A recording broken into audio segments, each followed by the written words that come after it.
Welcome to the latest installment of the Sharp Best Ball Show. I'm your host, Tod Buros. You can find me on Twitter at BestBallNFL. And remember, best ball is life. And I can't think of a better person in the best ball life to do a show with than my guest, Justin Herzig, at Justin Herzig on Twitter. Justin was the winner of BB1. And he has been on the cutting edge pretty much all along. We've had some great pods in the past, and I'm really looking forward to picking your brain again today, Justin. How are you? I'm doing well. I appreciate it. Always great to talk to you. Yeah, each year we usually have some good conversations, and it seems just as much as this game evolves, our conversations kind of follow along. So I always look forward to this, and thanks for having me.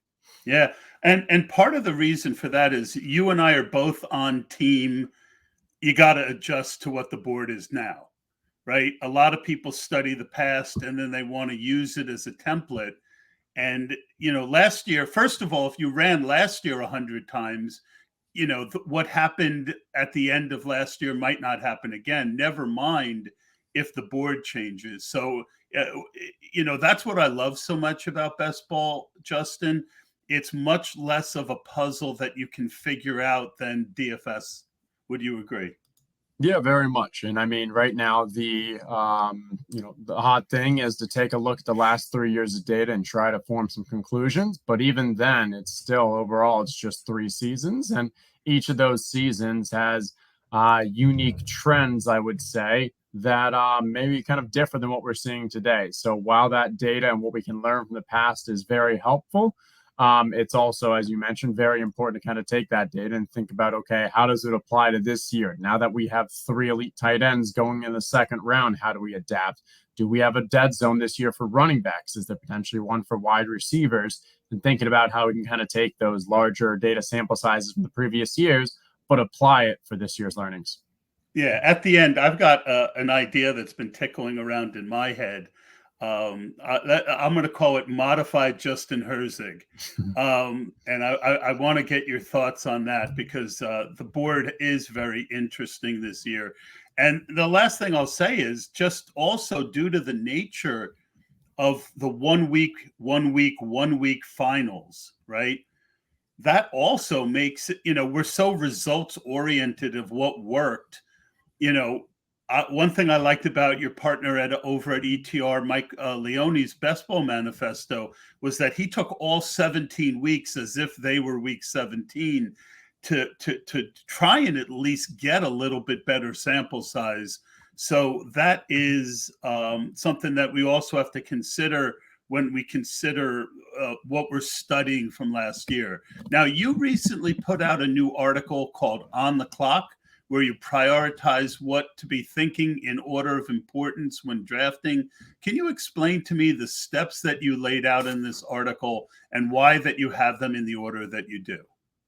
Yeah, so at a high level, I mean, I think the really, I don't know, the background, kind of the desire for where this came from was when week 17 was announced, that was really the topic. And it was, okay, well, now how important really is week 17?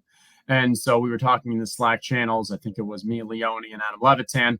And there were just differing views about like how important it is. And to be honest, Adam was a bit tilted about how crazily impactful people were taking it. And so we came down to like, hey, here's what I believe to be the most important things that you really should be focusing on the clock. And at the end of the day, yes, week 17 is still very important. We can get into why that is based off the tournament structure and stuff. But at the end of the day, there's still a lot of other things we need to be focusing on. And so as I think through that pyramid, it's my kind of process for, hey, the most beginner who's just learning how to play best ball, or some of the most experienced people, it should still be kind of incorporated into your process. And so if we look through the different levels, for example, at the bottom of that pyramid is the roster construction. At the end of the day, we need to really stay within these basic parameters. It's probably honestly more important to not screw up the roster construction than it is to make sure that you're getting it perfectly correct. Across my portfolio, I'm going to have a wide range, but what I'm making sure is that I'm not going to be doing just solo QB or solo tight end. I'm not going to be doing 10 plus wide receivers or getting outside of those guardrails is what I call them. Guardrails is a great one as well. Right, exactly. And so that, okay, yes, week 17 we know is important. We're eventually going to get there. But if you're correlating to take you outside of, as you mentioned, those guardrails, that becomes a problem. I'll quickly go through these because I don't want to spend too much time because people look at the article. But second and one, I've got backup questions on each one too. I just wanted to give you the floor. Yeah, so at a high level, people can take a look and we can go through them. But yeah, this allows you to kind of think through its roster construction, its stacking, its ADP, it's your player takes, your ranks, it's the actual positional capital when you're drafting the positions and week 17. And so across an entire draft, when you're on the clock, based off what your lineup already looks like, what you're trying to build for that tournament, for that kind of what if scenarios, it's important to take all of these into account. And I think only, not in any kind of linear process where it's this, but it's, hey, maybe there's different weights. These are very important. And week 17 definitely plays a major role. You mentioned stacking is the second most important after basic roster construction. We did with TJ Hernandez. People can check an episode on basic roster construction and a lot of the thoughts that go into it.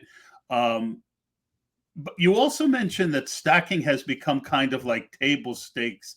In other words, that so many people are doing it. So with that in mind, break the draft into 4 parts, right?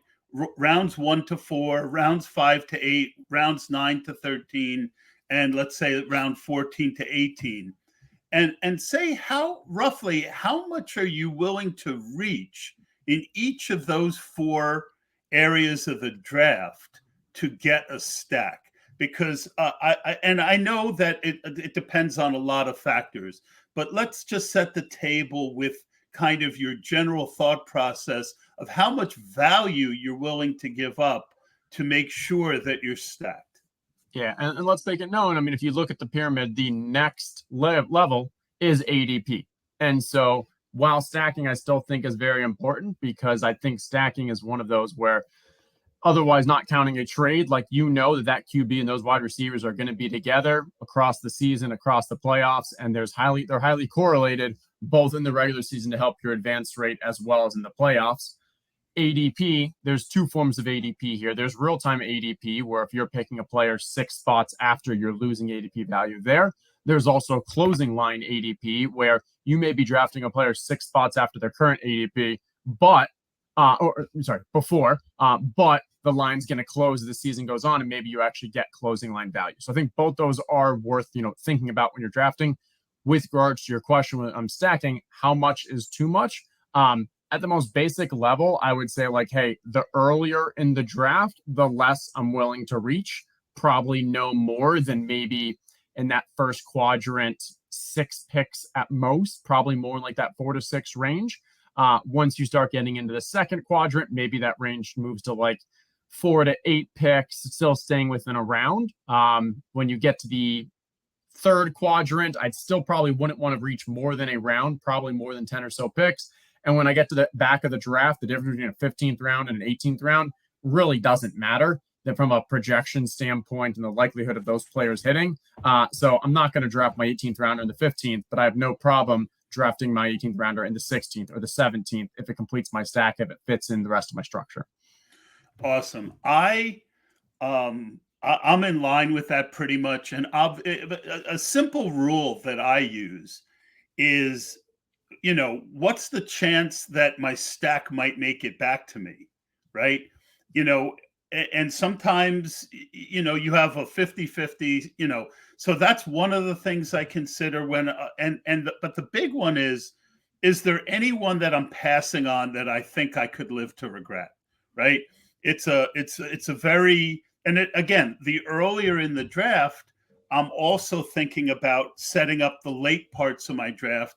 And I'm thinking, is it going to be catastrophic if I miss this? In other words, if I have Jamar Chase in the first and I pass on Joe Burrow in the third, because to me, that's too early for him. And, I come back mid fourth. Now I might have him, another 5-6 picks there. But at that point, I'm going to take a guy like Joe Burrow. So I guess I'm not saying this very well, but it is very situationally important to analyze as quickly as you can before you get on the clock, correct? Yeah, no, I think that's fair. And so I think a decent example right now for this year is the Dolphins. Tyreek goes around fifth overall.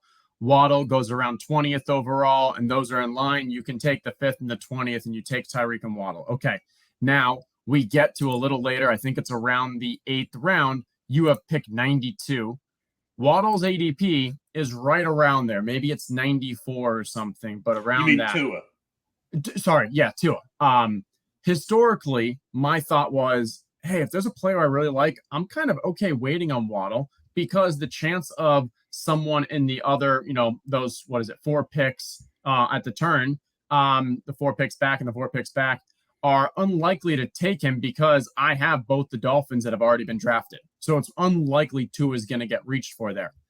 I'll say I've kind of changed my thinking in that a little because I believe these stacks are so important that I am willing to say I want to make sure that I lock in that Tua at 92 rather than missing out on that maybe 8 picks of value, whoever that player is. And that's just kind of something I've kind of changed or shifted towards more this year because of the importance of, hey, these stacks from a correlation from the advanced rate and those regular season prizes, as well as if you're in the playoffs and you have Tyreek and Waddle, and those two are the guys you need in the playoffs, it's highly likely that Tua is going to be a major piece of that. Now, if I somehow if you've got a rushing QB, if you drafted someone else who already has upside, maybe then we change the levers a bit. And now it's okay. I'm comfortable in the Lamar that I also grabbed value on early on. I'm going to wait on Tua a bit because if I miss out on him, I think Lamar in a 1 week can still surpass or at least match Tua. Those are kind of the thought process for how much you wait, where you decide to go for it. Yeah, you've come a lot closer to where I've been. I was willing to reach a little more for the quarterback part of the stack, especially in situations like that where I have both, right? If I only have one of the two, then I'm more likely to wait depending on. So I'm also looking at the rest of my wide receivers. Do I have another quarterback already? Do I have, well, you wouldn't have Garrett Wilson, but let's say I got a good wide receiver in the 3rd round and that quarterback was, if I do get sniped on Tua, is there another way for me to get a good stack? So those are the kinds of thoughts that rummage through my brain. Now, Mike Leone's manifesto included how many to stack. When you talk about how many in your article, I think it was 6 to 9 or something like that, you are talking, correct, about between all your quarterbacks. A stack. I think I was talking more from a positional standpoint for wide receivers, may have been like 6 to 9 or something like that. I think from a stacking angle, I think Leone showed that you want 1 to 3 pass catchers stacked with each of your quarterbacks. That does not include running back. Running back can fit in there too.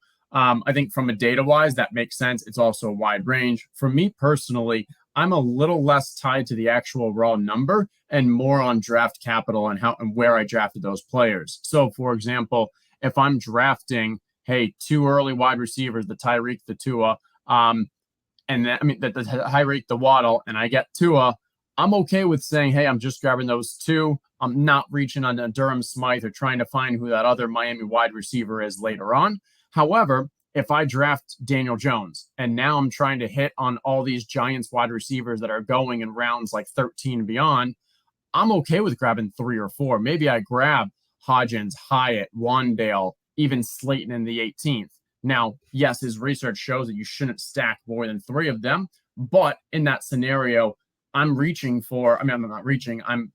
for low draft capital expended to this stack if it passes out. If Daniel Jones actually is highly efficient, a couple of these guys are going to spike. And compared to early draft capital for late guys, it's actually a lot less capital than 2 early ones. Yeah, and I'm less likely to reach for extra guys if it's a running quarterback because I want to figure in the fact that the quarterback might get there on certain important weeks without bringing one guy with him. So taking 3 or 4, I'm going to be personally, and I don't think it's right or wrong. I think there's a salt and pepper. Some people like a little more, some a little less. Once you get past the 1 to 3, so You have ADP value behind stacking.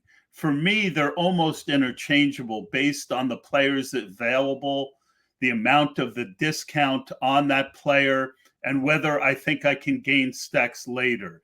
Do you subscribe to a similar philosophy?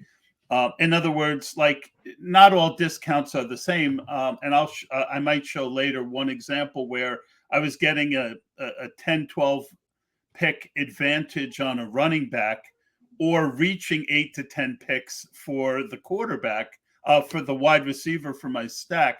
I took the running back and I was lucky enough to get the wide receiver coming back. Your thoughts on how that all plays together,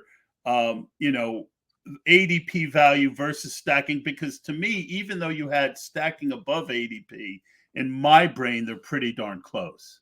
Yeah, I think they're close, but I think for me, stacking, you can have a little more confidence in, hey, I'm getting this player. Maybe I'm also picking up some closing line value by drafting this player because hey, bullish on them. And then also there's just such high correlation across the season that stacking to me is a bit more important. But again, and that's why when we talked about how much are you willing to reach for your stack, we're literally talking about I'm willing to give up ADP to get my stack. And so when we already accept that I'm willing to give up some ADP, and we talked about 4, 6, 10 picks, whatever, we're doing that for the stack. That tells me at least that I'm valuing the stack a little more than just the rigid ADP aspect. Yeah, and I agree with that. That makes total sense to me. I was not alluding otherwise. Next up is player takes. I have found that this was an area that I needed improving on. Besides watching a lot more tape, which I'm okay with, especially at running back. I've added Matt Harmon's reception perception. I'm reading up on as much as I can, and I'm trying to have my takes challenged. Explain your thoughts and what you do to make your takes as good as possible, as it's so easy to go from this is my take to a negative bias if we're not careful. Yeah, I mean, I think of the people that are actually drafting in these tournaments, I'd say maybe 1 to 2% of people actually have consistent, actionable, like value add takes from, that they can add to it, whether it's film watching or whatever. If you have that, that's your skill set. Awesome. Use it. No question at the end of the day, if you're able to identify the player that's a major value, that's honestly more important than just about anything else. Because if you would have known Josh Jacobs was going to do what he did last year, you honestly could have screwed up your roster construction by drafting 4 tight ends. But if you would have just hammered Josh Jacobs, you were probably advancing a strong, substantial amount of your teams. The challenge is that's the most difficult part of best ball, is to actually project those situations. So what I think is to start off is you take kind of the, hey, how do we get to 80% of the way there? You do that very easily, and you just make sure that you are subscribing to a site that has rankings, uploading rankings on a consistent basis throughout the summer, and you're not drafting just off ADP. I'm with Establish the Run. Obviously, I think they have some of the best, if not the best, rankings out there, and we put a lot of work into that. And so we know, like, hey, we're updating that very regularly, keeping track of the news. That'll just get you 80% of the way there. And I think that's where, from a pyramid standpoint, like, I wanted to at least conclude that, like, hey, there is this player rank aspect that maybe this is a great way to actually get some closing line value from an ADP, but maybe it's also a great way to actually be able to project players from a success standpoint, and that's very valuable. So I think that gets you there. From a next is, okay, you want to actually try to get into that 1 to 2%. I think the best way is to learn from others, as you said, like, how do you test your convictions? And it's throughout the summer, like, we're not watching football. We're not grinding tape. Maybe you're grinding tape from rookies. Maybe you think you saw something last year. That's fine. But so much of it also has to do with more so, hey, what is the news with regards to injuries? What is the news with regards to actual playing time usage? Maybe you're seeing reports from the coaches and stuff. Like Josh Norris over at Underdog does a fantastic job right after the draft of actually listening to the coaches in their interviews, because that's one of the most honest time that coaches are. They're literally just beaming with just excitement about these guys they drafted. And that's probably, an honest way for them to figure out what role they may or may not play. Those are the types of kind of nuggets that I think are important that might get you on, hey, who is going to be the number 2 to Ramondre this year? Watching the tape, I don't know, maybe it helps you because you might see something. But if you're able to actually dive through the news, stay on top of things, and maybe you can come up with an idea or an example of why this player based off whatever it is going to have that number 2 role, that's where I think there is substantial value. Yeah, I think you're right. I think you have to be good at it. And I think I would say it's more than 1 to 2%. But I think, like me with wide receiver, I think Matt Harmon has a very statistical way of showing which wide receivers are able to get open. And oftentimes that can open up opportunity, right? But I do think over a lot of drafts, you're going to mix because you want to try and find. I was thinking about this article to write called "Be the Optimizer," right? We all know in DFS, the optimizer is going to put you in the best position if you give it the right information, the right questions. It's going to give you a really nice spread. I think, having that mentality for best ball, be the optimizer and not just live on your takes is very important. Yeah, no, I think it's a great way to approach it. And I think the way that I'm understanding you with an optimizer standpoint is like, hey, this is taking a kind of balanced approach. It's probably adjusting your levels of risk while giving you some forms of upside across like your GPP entries. Here, I think, hey, if you do have a stand, so one of the things, and probably one of the most common questions I get is, Justin, like when you have a stand on a player, like how much is too much ownership?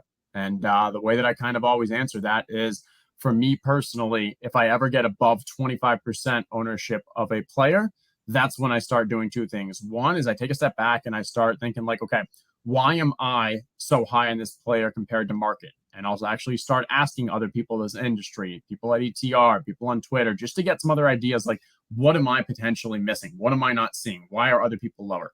As a result of that, I'm either going to be like, okay, I get that. I learned that. Maybe I was missing that before. I'm going to course correct.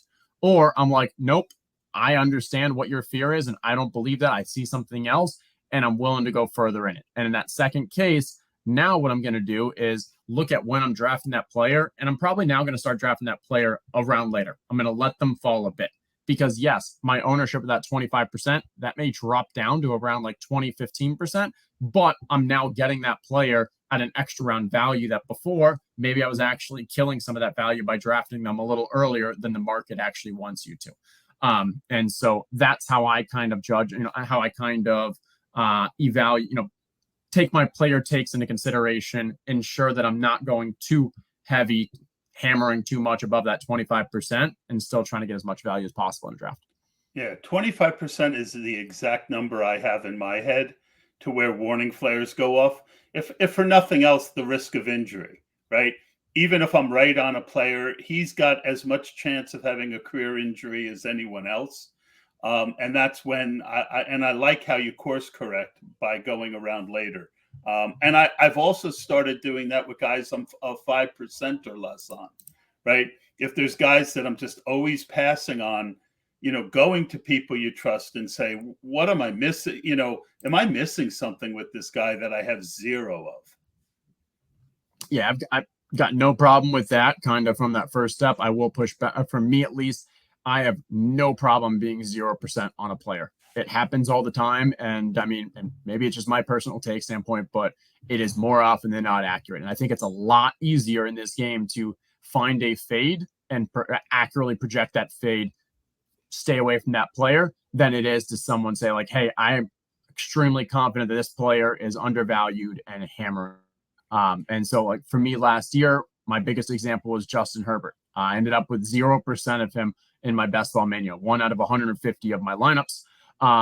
And my reasoning was not so much that like, hey, in this play, in the team or anything, or even like, yes, there was a decent amount around Justin Herbert doesn't have the rushing ability. He needs to have an extremely highly efficient season in there, blah, blah, blah. But the players around him were also the Jalen Hurts and Lamar Jackson. So when you were just comparing those two players, I felt strongly that the range of outcomes and the likelihood of hitting those was far more in favor in the Lamar and the Jalen Hurts than Justin Herbert. So I ended up with, I think the only one that I took him was like a 2-round value and it ended up being a stack. But for the most part, that was my fade. And I'm confident in taking those type of stances far more than going 30+% on a player. I agree. And And I've just been burned a couple times, so that's why I was saying I start wanting to analyze if I'm Yeah. that low. Now, in the first two rounds, I've got a pretty hard rule of 4 to 5% because we do, first of all, they're there for a reason, right? You don't you're not a first or second round pick if you don't have a lot of talent, a decent and good opportunity.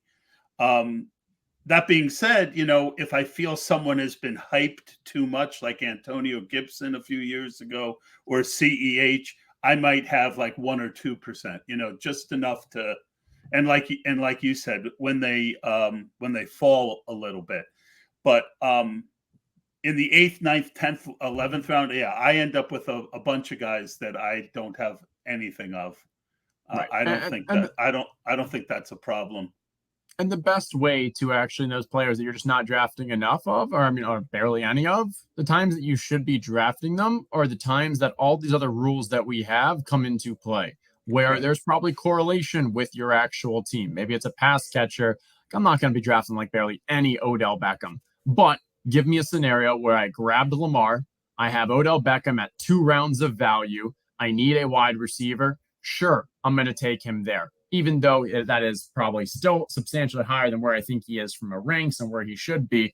But in that scenario, I'm willing to say, you know what? The stack, the ADP value, the position of need far outweighs my ranking on that player, and I'm willing to take him. And so Justin Herbert was a little more challenging last year because he was pretty much going before his stack partner. So it's not like there was substantial correlation I was looking for or anything there. But other players that we think of that you mentioned. And in the second round, first round that still plays, Dallas Detroit is the big one right now. You may not love CD Lamb or you may not love ASB, but if you draft one of those in the 12 spot, it's probably likely you should be taking the other one in the 13 spot because they have the week 17 correlation. Starting off as a wide receiver build is pretty strong this year. Even if you don't love those players individually, there's enough of other reasons from a roster construction, positional allocation, from a week 17 correlation that it may make sense to kind of stack those two together. Yeah, and I agree with that. Like right now, Devontae Adams and Jonathan Taylor is but that being said, if I'm doing 150, I don't want every Devontae Adams to have Jonathan Taylor and vice versa. But I have no problem with like 60% or 70% of my Devontae Adams having that correlation. And, because I also am open to the idea that there's going to be somebody else on the Colts you might need. Pittman goes in the fourth, fifth round. So that's what I mean by kind of be the optimizer. I want it, but it's not like every time. Right. Makes it. I think thinking of things from a time box is also important too, because you mentioned like you're okay with having 60%, but you don't want to have 100% across 150. That doesn't mean right now in my drafts, I need to aim for 60% because you know what? By August, maybe that stack's not actually available anymore. So maybe you have 100% through your first 50 of them, but then by the end of the season, you actually only add on another 10 or 20 of them, and you really only end up with 40% or so. And so that allows us to kind of, as we draft throughout the entire summer, think about like, okay, in this period, I think that ADPs are likely going to change. I'm going to take advantage of it now.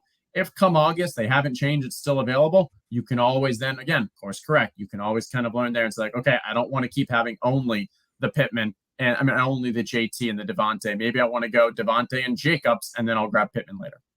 Yep. Again, very, very well said. Next up is positional capital. This to me has been the biggest edge available out there as well. I think ADP by the position tends to be very efficient. I think we've seen, different position groups go earlier or later than they should. Is this how you see it? And any other thoughts from this from your article? Yeah, I think that's very well said with regards to within a position, the ADP is probably fairly efficient.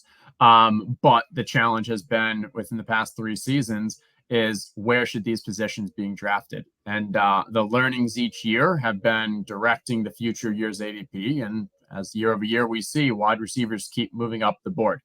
And so I mean, 3 years ago, the RB dead zone was like the third and fourth round. But the thing is, those running backs in the third and fourth round 2 years later, last year, are the Josh Jacobs that are now being drafted in the 8th round. And like, I believe this year that there isn't actually an RB dead zone. And what I mean by that is, at any point in the draft, if you need an RB, I think there was a fair RB available at that ADP that may be worth taking. This doesn't mean you should be loading up at each round, but if you need a positional allocation for that, I think RB is fine. I honestly think there's more of a wide receiver dead zone this year, and that starts around pick 90 and extends to around 140.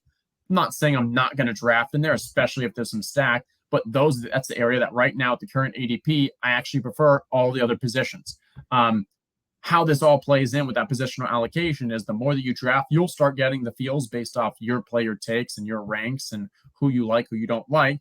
But you'll get a feel for where should I be drafting in each of these. And so in my mind, if I'm like, okay, pick 90 to 140 is the wide receiver dead zone, I really want to try to get 4 or 5, maybe even 6 wide receivers before that. That means in my first 7 rounds this year, I really need to go heavy on the wide receivers. Or maybe it's okay, I'm going to go 4 or 5 here, and then I'm going to go heavy at the end of 140 because that's where I actually start signing some more wide receiver values.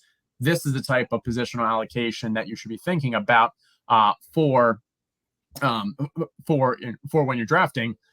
One note here is there is some great research, and you can look at Leone's manifesto around positional allocation for past years, but I do caution that all of that is, that is reflective of the previous year's data. That is not predictive so much. It is somewhat predictive, but I would not say it is wholly predictive because of how much different trends happen. ADPs are changing. The running backs that they used to go are going various differently. And those are the things you need to kind of learn from the previous years, but adapt into the current year.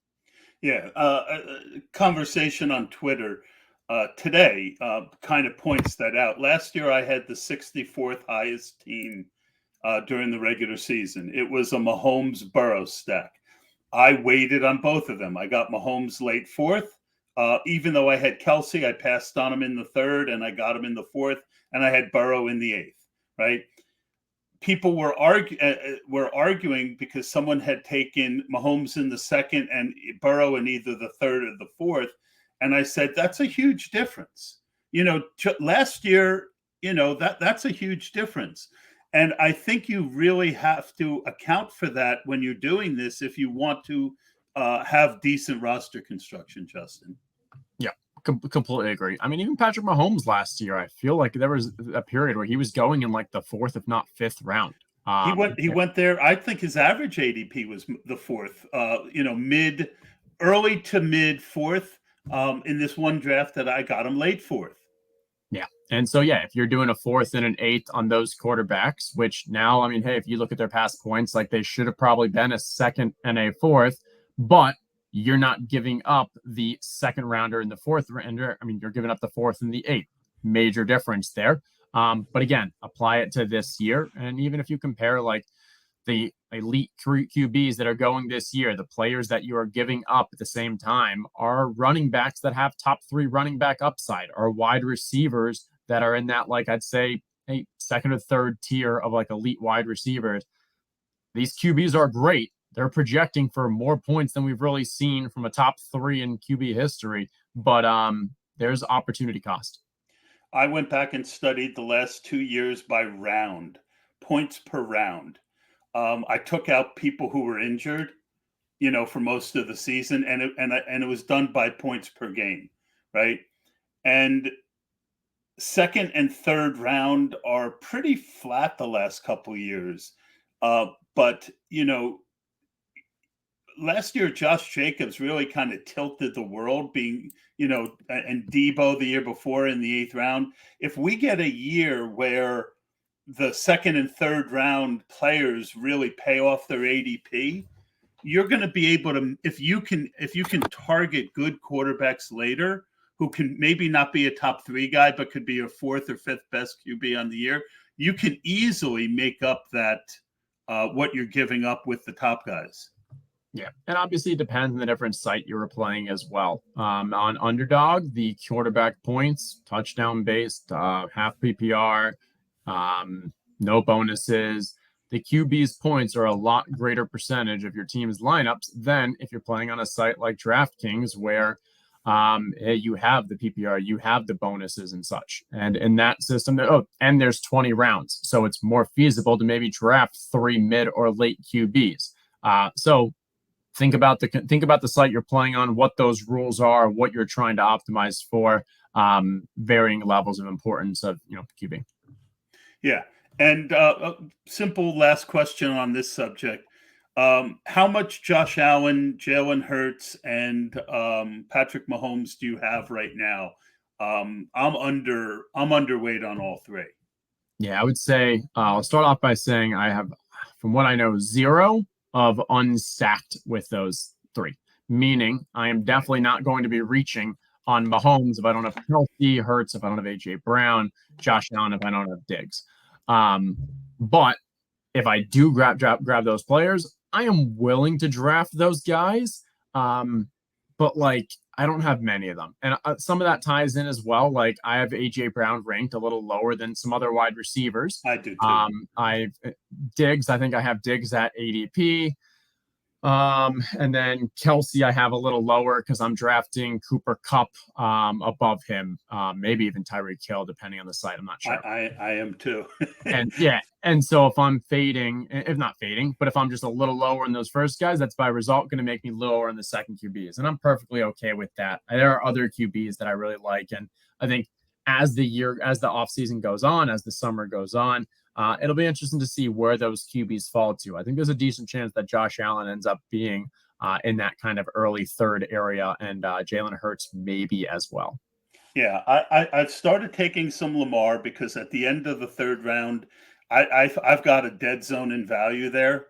I also Justin Fields. If you took out those first 5 games before they unleashed him, his numbers equal the other guys in the last 10 games, and that's with him being injured at the end. I'm also high on Watson and Dak.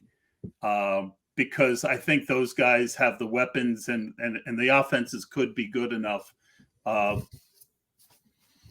hopefully get you close enough if you're, and those guys have value has slipped. Dak, you can get Dak in the 10th round now sometimes. Yeah. Yeah. I mean, so for me, from a Justin Fields, Lamar standpoint, I agree with you. If Lamar is going after the Ramondre Brees Hall and like before the ETN, like I'm okay with taking him because I think that really becomes like such a dead zone in that 4th round that I don't mind the Lamar. For me with Fields, I think the challenge is just he's being drafted Lamar too, like at their upside, because even if you take Lamar's situation, when Lamar was really clicking, started last year so well, I think it was multiple games of 3+ TDs, he was still averaging around 3.5 points fewer than what the Elite 3 averaged on the season. And now we're drafting him at 6-8 picks past those elite QBs. Like if I'm going for QB, it may make sense then to at least spend a little higher and grab one of those 3 elite than where Lamar is current going. Fields then becomes an issue where, like, yes, if he hits his upside, he's there. But again, you're now drafting him about a round after those elite ones, maybe about 14, 16 picks. But there is so much more substantial risk just because he can only, from what we've seen, do it on the ground. And if he puts it all together, what are you gaining in value? Maybe a half a round or so. So I'm a little lower right now on the Lamar, on the Fields. But yeah, we'll see. I like those other guys that you were referencing, the Dak, Daniel Jones, Deshaun, that group. Yeah. So, I did this thing where I studied points per week, and I literally went and who gave you a usable week, right? And then so like if the quarterback, the top 12, but then I would subtract 1 point just to give a little range, below the 12. If you take out those 5 weeks that Justin Fields, the first 5 weeks before they let him loose, he gave you a usable week 90% of the time. Hurts was 93, Allen was 93, and Mahomes was 100 points above. So you take that low number and then you average the points per week above that. I have Mahomes at 9.3, Fields at 9.3, Hurts at 9.1, and Josh Allen at 8.9. After that, it dropped to Burrow at 6.6 and Lamar at 5.6. Those are points they're giving you above minimum on a weekly basis. So it's okay to disagree, but I'm just explaining to you why I'm a little higher on Fields than some of the other experts. Yeah. So what I'm hearing from you is, though, that if they play out the way that he played the second half or the 2/3 of the season, you have him right at the same tier as those three elite ones. Correct. Just slightly behind because there is risk, right? It's mostly a running projection, but then you also look and they've improved the running backs, they've improved the offensive line, they've improved the receivers. I think he can get there in a little bit more ways. And what I also like about him is he is easy to stack later. I don't take him with DJ Moore much unless Moore falls. But I like Claypool in the 18th round. I think Claypool is a very interesting upside guy that late. Anyway, and I think Fields can get there without stacking. We covered week 17 last week. Last year, I was also correlating week 16. But on underdog with back-to-back 1 in 16 chances of advances this year, I'm just going all in on week 17. I just think that when you're drafting, it's too much to try and build for 15 and 16. I want that one team that gets through to be loaded for bear. Do you agree with that tactic? Yeah, I've only ever been teams #team 17 week 17. The math just proves out that it is far, far, far more valuable to optimize for week 17 than any of the previous playoff weeks. So sure, if you absolutely want to make it the final tiebreaker of a week 16 matchup, go for it. But for me, it is far more important just to kind of focus on, hey, those other things that we need to think about in the draft, and then week 17 correlation. Yep, and your article laid it out really, really well. I'll say this one thing. It's not a matchup wise, but I have taken into account playoff schedule, which probably more blends week 15, 16, and 17 from a weather standpoint, from a defensive standpoint, from a over under on what that expected game total is, likelihood of shootouts. And so for me personally, I've blended that all into kind of one ranking format. So maybe you can argue that this is still kind of trying to optimize a bit for week 15 and 16 because we're thinking the whole playoffs, but I'm not doing it from a correlation stack aspect. Makes sense to me. The very nature of the underdog contest this year has changed in Best Ball Mania 4 with 1/3 of the prizes regular season prizes. Has this increased or decreased your enthusiasm for the contest? And how has this key change affected how you're going to play BBM 4, if at all? Yeah, I mean, I like it overall. I like the kind of innovation. I like that it's not just the, hey, one payout to the top. I think, overall, I'm excited for the BBM 4. I think my only probably criticism is that I'd like to be a little less top heavy from a payout standpoint, particularly in week 17. But from a business wise, completely understand it. And it's not going to change how many I enter or my overall thoughts on the contest. From a strategic standpoint and what I'm drafting for, I wouldn't say it's okay, now I'm going to shift things majorly because advance rate is still so important in your overall expected value and ROI of your teams. That I'm still playing for those. And when I'm building for advance rate standpoints, I'm still thinking about, okay, what can I do that gets me a top 1%, top 10%, top 1% kind of lineup? The overall process is very similar. The things that you could do to optimize for a regular season that, kind of goes against the playoffs aspect is maybe you're not willing to go with you fade someone like a Jameson Williams, you fade someone like a Kyler with the injury aspect. Maybe you fade the rookies, which are going to take a bit more time to develop. The challenge is those are the players that are already at ADP value and actually are going to perform better in theory in the playoffs. So I'm not taking a strong stance there, but if you want to, I get it, especially if you're willing to do it in a couple drafts where it's hey, in this draft, I'm going to fade rookies. I'm just going for that regular season. I don't think it's ideal, but I get it and I'm okay with it. I don't think I can't think of an easy way to do it. My cheat code was last year that Burrow Mahomes team that I was telling you about. I mean, I thought, I always felt that when you have two top quarterbacks on the same team, as long as you didn't bleed too much value, to be able to put up that top score every week, I do think gives you a chance to have a high regular season score. Just realize you're also having, now that they're in the top 4 rounds, know that you're having one of your top 4 players each week sit on your bench. Right. And I think I like what you did, but I think the key is to think about who it's going to be for this year rather than chase what it was for last year, because Correct. the market's already corrected, as you said, to, okay, now that would cost you a second and a fourth. But maybe instead it is, okay, you're going to draft Fields and maybe it is Anthony Richardson, because now you're getting those, like, because last year, yes, your Burrow Mahomes was great. It got you the 64, but you know what would have been better is if you would have gone Burrow and Justin Fields, because that combo, I think it probably actually would have outscored it.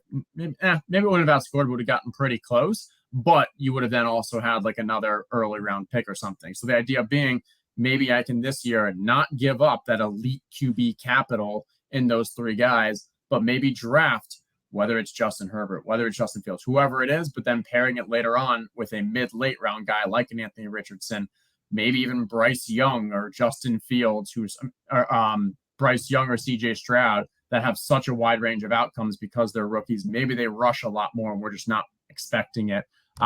I like the idea of, as you're saying, hey, optimizing and building for the 2 elite QBs, but I don't want to expend the capital of 2 elite QBs in the early rounds. I want to hope that I hit on whoever that guy is later. I'm never going to do that unless I get both the stacks and the value, right? Like I took a Josh Allen without Diggs in the 3rd round the other day, right in that area where I would consider Lamar Jackson.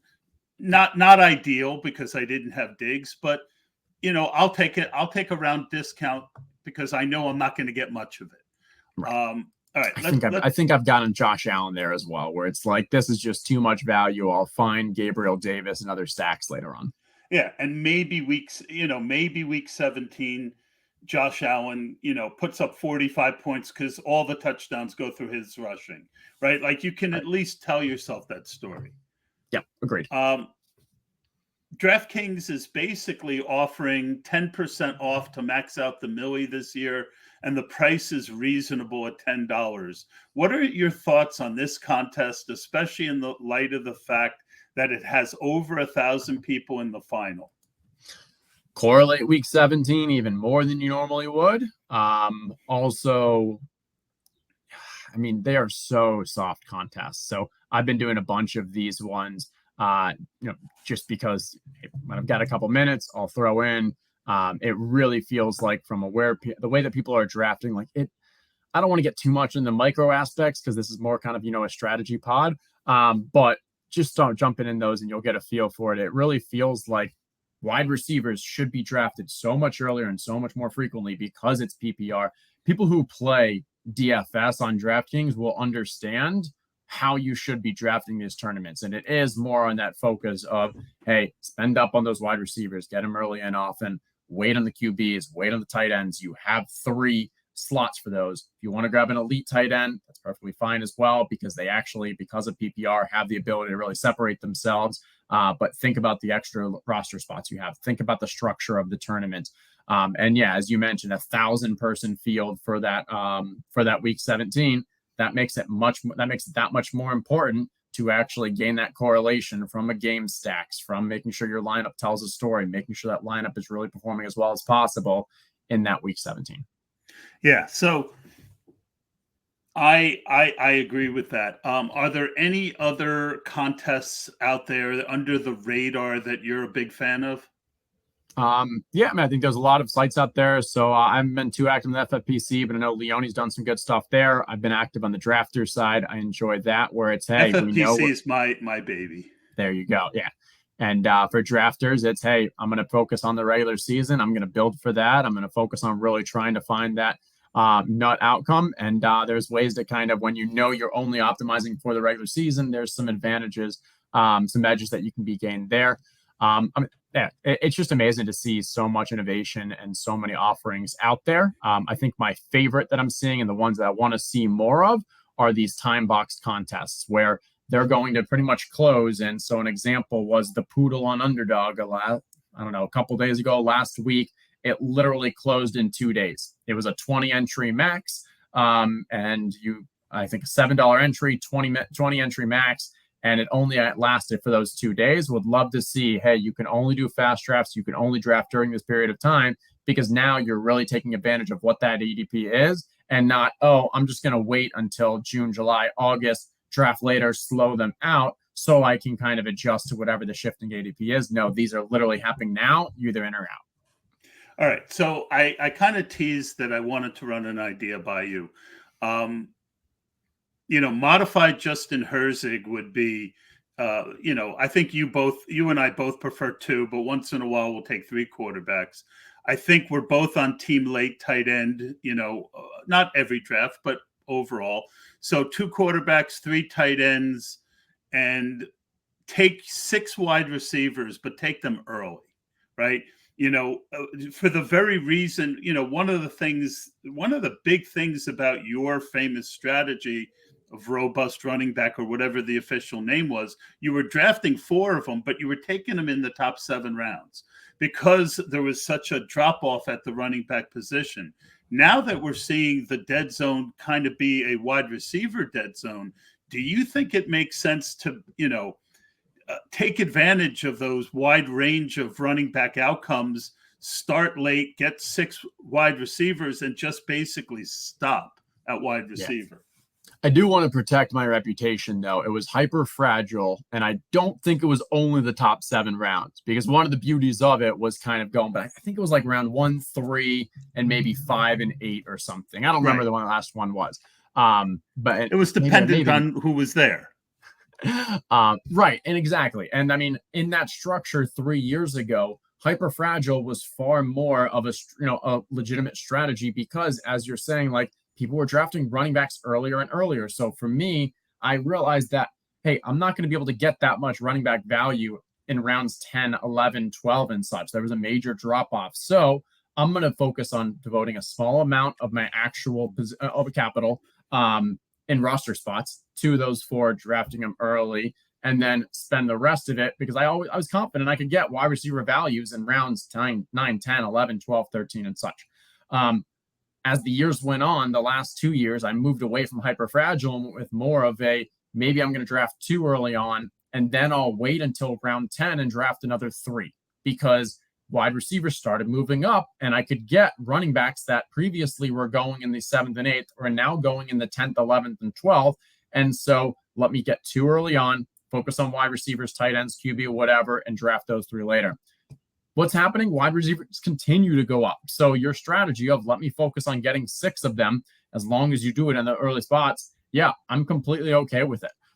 For me personally, I think like if I'm thinking through 2 QB, 3 tight end, that means that I think the tricky part is 6 wide receivers. You probably want to grab those 6 in the first 7 rounds, meaning your other pick is going to be in this a true 0 RB team, or you're grabbing one of your QBs there, a stack partner, and then another QB in the middle area. I think it's completely legitimate. I'd say the most common structure I'm doing right now is getting into that wide receiver dead zone around pick 90 with around 5 wide receivers, which really means like I only have 2 other spots, which is probably 2 running backs, a running back, and a onesie position. That's kind of what I've been favoring. Yeah, I think it's very doable. It wouldn't shock me. Now, that being said, I'm not hard and fast on 6 and stopping. If I get to round 17 and 18 and there's a good wide receiver there, it's the best value on the board. I'm not going to take my 7th running back just so that I can say I did a strategy. A guy like, if I have Aaron Rodgers, a guy like Mecole Hardman, or, there are guys, like you said, the value goes away, but then it comes back at the end. But I'm okay with it. See, to me, the wide receiver drop off is after Elijah Moore. I feel like right up to Elijah Moore, I feel pretty decent about some guys in that range. I might not like, Jameson Williams. There's different people that I think have really good upside as a fifth or sixth wide receiver right through Elijah Moore. And then I really don't want to take a wide receiver for about 4 rounds. So, if Elijah's going in the 10th, that means I could get, I could get 2-6. And, so I do think it's doable. Yeah, no, I like that. And yeah, I mean, at the end of the day, everyone's going to have their different kind of takes on where those dead zones or opportunity zones are. And so it's just as long as you have a level of comfort with where you see the value pockets in the draft and then you go appropriately. Love it. Yeah, I think that we're going to have to stop there. I could talk to Justin for another hour. I wanted to kind of go through some drafts with him, but I think we've reached the end of the line. You can find Justin's work on Establish the Run. He is, in my mind, the preeminent voice of best ball, along with guys like Hayden Winks and Josh Norris, who do it. Mike Leone is getting right there. There's a lot of really great guys. Mike Leone will be on the podcast in a couple weeks. I'm looking forward to that. I want to thank you, Justin, for coming on. I appreciate the kind words. And yeah, it's amazing to see this entire industry. So many smart people, who are putting out some amazing content, some great ways to think about the game. I've learned so much even the past couple of years from people like you and everyone else in this industry. It's amazing to see. Yeah, I do get a kick when I'm in Underdog and I see you in the room. It just makes me want to lift my game a little more. All right, folks, that's going to do it. Thanks again to Justin, and we will see you next week.